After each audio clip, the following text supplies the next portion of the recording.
El Get Phenomena incluye una gran variedad de fenómenos involuntarios.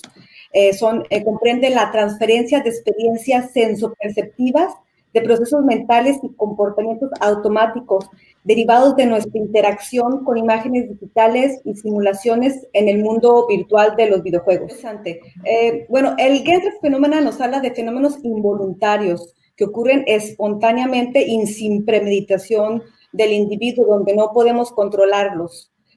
Pero desde que empecé a estudiar el Get Phenomena, me fue muy importante distinguir qué comportamientos eran voluntarios e involuntarios.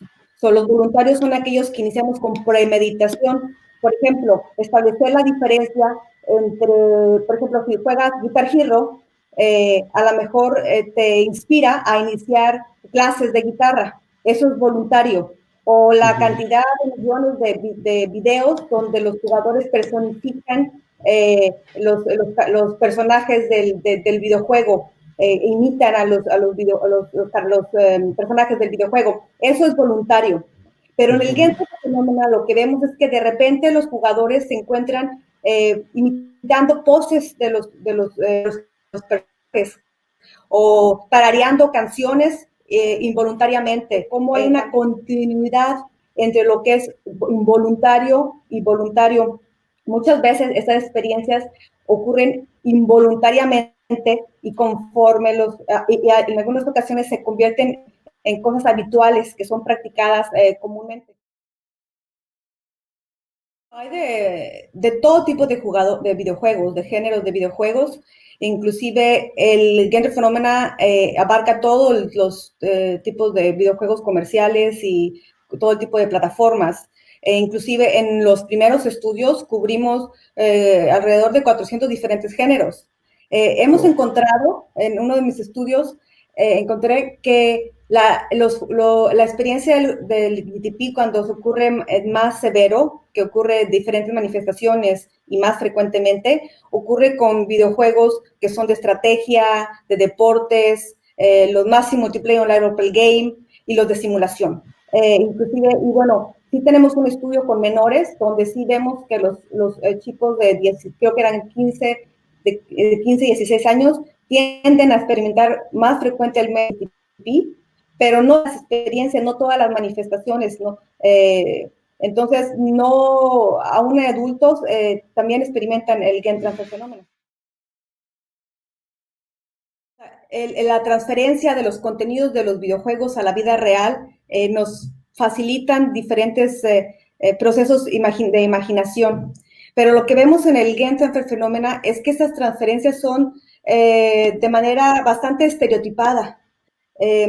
Y bueno, los elementos de los videojuegos, como son, por ejemplo, aquellos que te dan retroalimentación, como son mapas, como son barras de energía, como son a veces elementos que son parte, que se integran como parte del cuerpo, son muy importantes en el Get Phenomena. Y de hecho, tener pensamientos en algún momento dado de utilizar algún elemento del videojuego, eso es una de las experiencias más comunes en el Get Phenomena. Y lo que, por ejemplo, y es súper interesante cómo ocurre esto, por ejemplo, menús, cuando jugadores a veces están en conversaciones, visualizan los menús del videojuego, a veces los ven, inclusive con los ojos abiertos o en la esquina de sus ojos, en la perspectiva que están viendo, pero que fue una experiencia que un jugador compartió en mis primeros estudios, fue cuando él estaba jugando fútbol en la escuela y dice que de repente cuando empezó a jugar, él jugaba World of Warcraft, que tiene esas barras de energía, y cuando él empezó a sentir, dice que estaban perdiendo y de repente empezó a sentir la adrenalina, sabemos un fenómeno ahí fisiológico, y empezaron a notar, empezó a ver barras de energía en la cabeza de los jugadores del equipo opuesto. Así es. Entonces vemos cómo estos elementos de los videojuegos empiezan a tomar diferente forma. A veces ocurren con pensamientos de pensar de que puedes grabar, salvar algo en la vida real o puedes regresar el tiempo. pero también se manifiesta con experiencias sensoperceptivas, como ver imágenes de los videojuegos o escuchar sonidos. O sea, la simple expectativa de que hay una asociación o de que puedes ver, por ejemplo, en este caso, las barras de energía sobre las cabezas de las personas, puede llegar a crear en ciertos jugadores estas experiencias sensoperceptivas y ver imágenes y escuchar sonidos en videojuegos. Videojuegos que constantemente te requieren planear o ejecutar ciertas estrategias, eso es lo que se transfiere al mundo real, que antes son actividades muy repetitivas, que también empiezan de manera muy estereotipada, y a veces nos hablan también de procesos de neuroadaptativos, y también a veces fatiga cuando empiezas tú a responder de manera automática a estímulos que han sido asociados en el video o simulados en el videojuego. Pero en videojuegos que son, como digo, actividades muy repetitivas, como el Assassin's Creed, que tienes que escalar edificios. Cuando los jugadores ven estos edificios en la vida real, se encuentran evaluando, planeando cómo hacer eso, cómo escalar el edificio.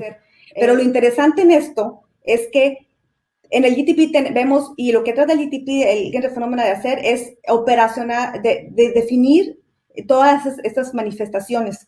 Pero lo que vemos aquí es que no solamente el ver un elemento del videojuego te lleva a un pensamiento, o como ya lo dije, a quizás a una experiencia sensoperceptiva, ver algo, escuchar algo, pero también desencadena una serie de procesos,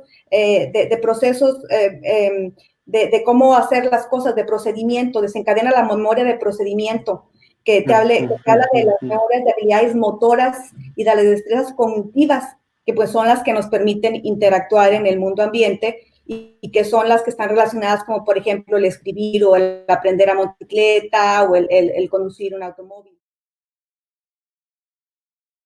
Claro que hay diferentes niveles de intensidad, pero hay una gran variedad, tenemos más de 15 estudios, y el mínimo, la prevalencia del Genscher Phenomena es del 75% de los jugadores han experimentado algún tipo de Genscher Phenomena en su vida o durante los últimos 2 meses. Entonces, son experiencias muy comunes. Las más comunes son las experiencias involuntarias, que son más, que ocurren más en la población en general. Es muy interesante el saber cómo aplicar el Genscher Phenomena, porque lo que yo he tratado ahora de poco a poco es realmente aplicar el GTP, porque es una aplicaciones que podemos tener ventaja de ello. Y bueno, más que todo, también decirles que es importante hablar del Genscher Phenomena, enfatizar y no considerarlo como algo patológico, sino algo que ocurre derivado, que ciertos jugadores son más susceptibles que otros, y entender eso como un fenómeno que se da derivado de la inmersión del juego, esta hiperestimulación de los sentidos, y de todos los contenidos emocionales también que tiene un videojuego. Pero sí hemos encontrado, que él con cierta razón lo menciona, que los individuos que son vulnerables a ciertas patologías, y quizás aquellos que tengan algunos problemas neurológicos, son más susceptibles a experimentar el Genscher Phenomena. Y definitivamente quizás estos estudios, ahora tenemos un estudio longitudinal, pero es con IES, pero quizás si tenemos individuos, cómo es el proceso del Genscher Phenomena y cómo empieza, quizás esto nos puede indicar una evolución de unos procesos mentales, o una patología en el futuro, y sería excelente poder utilizarlo como una herramienta predictiva, y es importante, pero sí hay un antecedente, que hay más susceptibilidad al GTP, pero en la mayoría de los casos los jugadores no tienen ningún diagnóstico.